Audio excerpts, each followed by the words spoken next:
Ghost of Tsushima is the last PlayStation 4 exclusive, and it was an amazing way to end a series of great exclusives from Sony.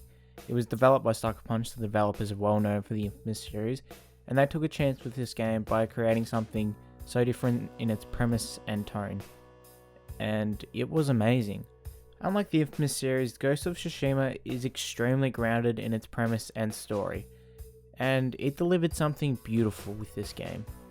The story itself focuses on a deeply personal story around the game's protagonist, Jin Sakai. The game begins with the Mongol invasion of the island of Tsushima. This opening scene is incredibly powerful in showing how brutal the game's main antagonist is, and the extreme contrast in the Mongols and samurais' way of fighting and beliefs. Whilst this game has a great story, I think that it isn't necessarily the most interesting. However, where the game shines is with its protagonist Jin and his journey from samurai to the Ghost of Tsushima. Jin comes from a long line of samurai. As such, Jin lives by a strict code of Bushido. However, the game's events focused how instead of being controlled by this honor and code, Jin must do what is right rather than do what is considered honorable by Jin and his fellow samurai. Throughout the game, we see Jin transform into the Ghost. The Ghost is what the people of Tsushima have dubbed Jin, and it's what they look up to. This is due to his dishonorable, brutal, and unorthodox tactics of fighting that people see him as a way of hope rather than what they see the samurai. Throughout the game, we see Jin's internal battle with the Ghost and his samurai path, and the effect that it has on his family life and his relationships with his family and even his friends. Sucker Punch did a great job of showcasing these struggles throughout the game, with flashbacks to Jin's training with his uncle and the lessons he taught him about the importance of honor and respect. The flashbacks are a nice piece of reinforcement for the player to know just how important this code and way of life is to Jin and his uncle and the other samurais, and just how important it is to break that code and to fight with dishonor and how bad it is. The story itself is extremely solid. The characters and their relationships are amazingly well written, with their growth and even destruction of relationships. Characters like Yuna help show not only how well these relationships develop, but how Jin's character development is showcased. One thing I was interested to see was if this game had some kind of morality system based off how you fight, due to just how much this game focuses on honor and dishonor. However, this is not the case. The game encourages the player to pursue the way of the Ghost and fight in a kind of hybrid between stealth and high-profile samurai fighting. I think that whilst I would have welcomed this morality system, it was nice to see a much more linear kind of transformation, and this makes sense since it seems Sucker Punch wanted to tell a much more personal, character-driven story with this game. Now, even though the story and characters in this game are great, the best part about this game is its combat. The combat system has been refined and polished to be absolutely amazing and very, very close to perfection. The basics of the combat are similar to Sekiro or Jedi Fallen Order, in a way that the enemy has a stance meter that can be broken via attacks and parries. This obviously of course opens them up for more effective and damaging attacks. The game challenges and rewards the player to use intelligence and think things through rather than just chopping and slicing.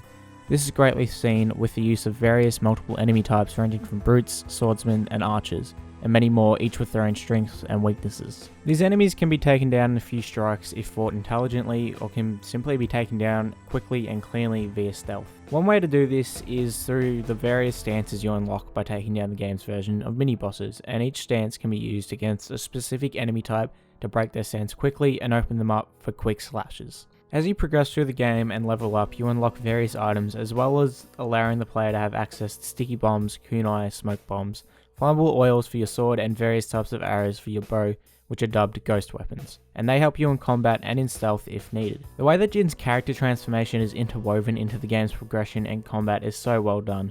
With so much progression in the game, the Mongols themselves slowly get stronger and stronger as the player grows in strength as well.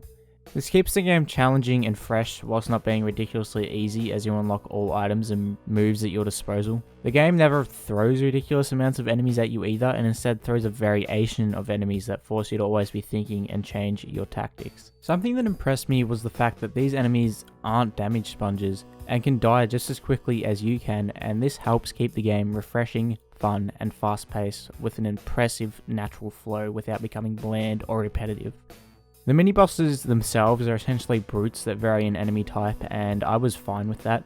They make the game challenging and a sense of accomplishment when you kill them. However, when it came to the main bosses that you face in duels, the game didn't quite deliver amazingly. The bosses themselves are not any different to the enemies you face in the open world. They have no real challenge to them, except for maybe a larger health bar and a larger stance meter, and some slightly more damaging attacks, but they were never really unique and they proved no real challenge. The main antagonist himself was no different than a spear-wielding mini-boss, and some enemies were hyped up and said to be incredibly challenging that turned out to be like any other swordsman. A little more variety and uniqueness in these enemy types during the boss battles would have been incredibly welcome, as it would have forced the player to change how they play and figure out what they needed to do to beat this boss instead of the regular parry and attack. Stealth is just as important as the high profile samurai based combat is in terms of importance and approach to combat situations, but it isn't as diverse as the samurai combat is or anywhere near as challenging. So long as you were crouching or standing on a roof, you were pretty much invisible, and the only mistake you can make is if you walk directly into an enemy's sightline. So long as you didn't run and stayed out of sight, you could kill everyone in a camp or mission without worry. With that being said, I still had a lot of fun doing the stealth segments, and the more unique story missions which involved poisoning a food supply or not being able to kill anyone made for the game to be a lot more fun in those stealth areas. I think a little more variety and a challenging objective like those in the story-based missions for the open world bases would have been fun and a lot more welcoming, but when it's a checkbox activity that's repeated for every location, it can get stale after 30 hours of gameplay. However, whilst the enemy camps and locations were just checking boxes, the polished and fun gameplay loop still made these camps fun, even if it was repetitive. Now, whilst talking about these open world camps, this leads me on to my next point, the open world's exploration and its activities. Other than these enemy camps and locations that I've already touched upon, the world is littered with small locations with many shrines, pillars of honor that honor fallen samurai, hot springs, and even places to construct haiku poems. These all reward the player with either cosmetic or combat upgrades like health increases or new sword kits. These are littered throughout the 3 areas of Tsushima and are represented by question marks on the map, which can either be revealed by removing the Mongol influence and removing the fog of war from that section of Tsushima, or by simply exploring and interacting with the environment like the birds or the island citizens, or to simply guide the player in the direction of that location. The one big part of this game though that sets it apart from others is its exploration system. Ghost of Tsushima utilizes an almost non-existent HUD and instead uses what it calls guiding wind to guide the player through the world and assist them in directing them to the location, all without a mini-map or a compass. The lack of a HUD in such a dense and beautiful world simply just encourages exploration within this game, and the guiding wind is great at simply directing the player and being extremely precise, all without holding your hand all the way through. Now you can choose the fast travel, which is obviously very helpful as the world is huge and you only have a horse to traverse the world with, and it does speed things up even if you want to explore the island of Tsushima. The island itself is almost too big, however. The island is littered with the same locations throughout, and by the third act it's pretty boring and repetitive and tedious, with over 45 shrines in the game that all require the same thing from the player, and that's to mindlessly follow a fox to one of these shrines. However, there are other important locations like the Shinto Shrine, which makes use of excellent level design and require the player to actually utilize their knowledge of climbing and grappling, and with only a small amount of these shrines in the game, it makes for a much more engaging and less repetitive experience. On top of these locations, there are various side missions dubbed Tales of Tsushima and Mythic Tales. These are found throughout the world, each varying in length and overall importance to the main story itself. The Tales of Tsushima were interesting. There was a specific set of tales that were dedicated to characters who you meet along your journey, and we get to help them and try and resolve their own conflicts, whilst other tales would focus on random citizens of Tsushima and their conflicts. On the other hand, the Mythic Tales themselves were unique, with only a handful of them in the game.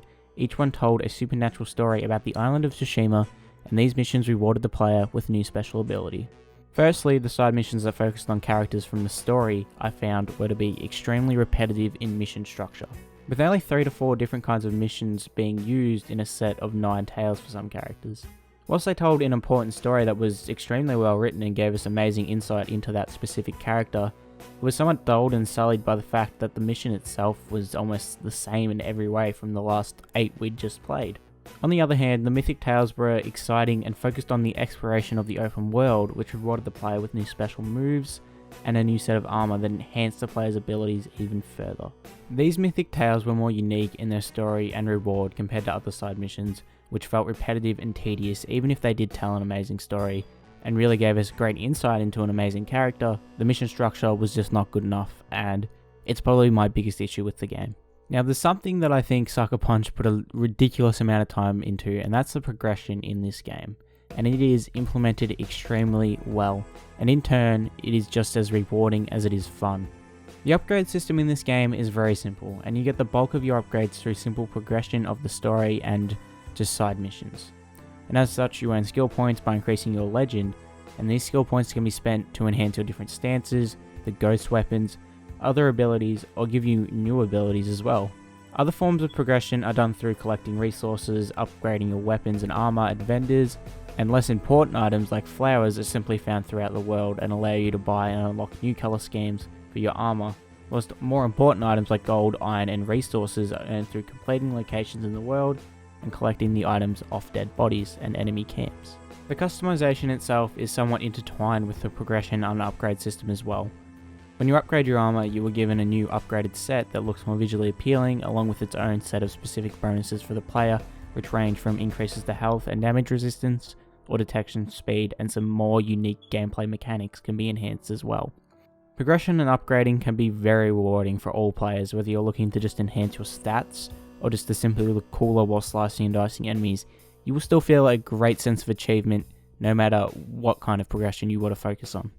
Ghost of Tsushima is an amazing game. It does suffer from the issues of the open world being too big and a lack of variety in some of its locations and side missions that can make the game become mundane and boring in certain areas.